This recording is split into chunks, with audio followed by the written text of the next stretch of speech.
సినిమాలో hero villain target చేసినట్టు ప్రొడ్యూసర్లందరూ కలిసి హీరో విశాల్ను టార్గెట్ చేశారు. ఎంతలా అంటే విశాల్ సినిమాకి మీరు పని చేయాలి అంటే టెక్నీషియన్స్ దగ్గర నుంచి ఆర్టిస్టుల వరకు కూడా ప్రతి ఒక్కరూ పర్మిషన్ తీసుకోవాల్సిందేనట. ఎందుకు అంటే నిర్మాతల మండలి అధ్యక్షుడిగా విశాల్ గతంలో పనిచేశారు. ఆ సమయంలో నిధులు దుర్వినియోగం చేశాడన్న ఆరోపణలున్నాయి.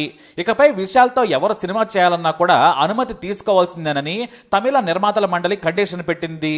దర్శకుడి నుండి టెక్నీషియన్ వరకు ఎవరైనా సరే విశాల్తో కలిసి వర్క్ చేయాలనుకుంటే తప్పక అనుమతి తీసుకోవాల్సిందేనని అల్టిమేటం జారీ చేసింది కూడా. మరైతే నిర్మాతలకు హీరో విశాల్ ఎందుకు టార్గెట్ అయ్యాడు, ప్రొడ్యూసర్ల పాలిట విలన్ ఎందుకు అయ్యాడు, అసలు విశాల్ ఏం చేశాడో చూద్దాం. తమిళ హీరో విశాల్ ఎన్నో సూపర్ హిట్ సినిమాలతో తమిళతో పాటు తెలుగులో కూడా మార్కెట్ సంపాదించుకున్నాడు. మొదటి నుంచి కూడా ఉన్నట్టు మాట్లాడి వివాదాల్లో నిలుస్తూ ఉంటాడు.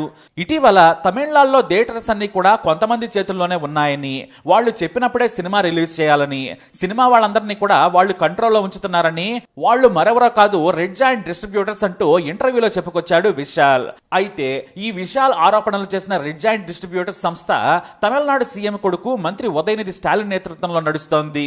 సో విశాల్ ఇలా ఇంటర్వ్యూలో చెప్పడంతో కాస్త హర్ట్ అయ్యాడు ఉదయనిధి స్టాలిన్. మరి అసలే పవర్ లో ఉన్నాడు కదా, ఖచ్చితంగా హర్ట్ అవ్వాల్సిందే.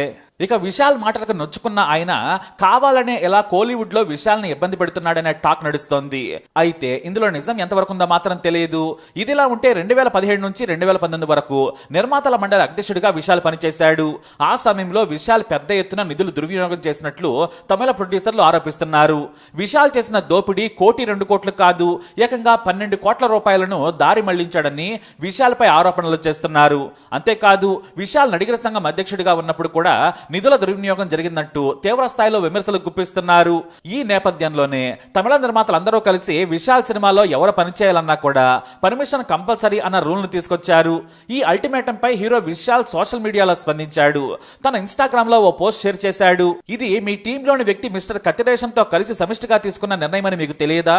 నిర్మాతల మండలిలో వృద్ధులు, కష్టాల్లో ఉన్న సభ్యుల సంక్షేమ పనుల కోసమే ఆ నిధులు ఖర్చు చేశాం. వారి కుటుంబాలకు విద్యా, వైద్యం అంటూ ఇలా పలు సంక్షేమ కార్యక్రమాలకు ఖర్చు చేశాం. కౌన్సిల్ సభ్యులు వారి కుటుంబాలకు ప్రయోజనం చేకూర్చేలా పండగల సమయంలో ప్రాథమిక సంక్షేమం ఇచ్చాం. ఇలా ఎన్నో సంక్షేమ కార్యక్రమాలకే నిధులు ఖర్చు చేయబడ్డాయి. మీరు అక్కడ మీ పనిని సక్రమంగా చేయండి. ఇండస్ట్రీలో చాలా పని ఉంది. Double taxation, theatre maintenance charges అంటూ ఇలా ఎన్నో సమస్యలకు పరిష్కారాలు వెతకాల్సి ఉంది.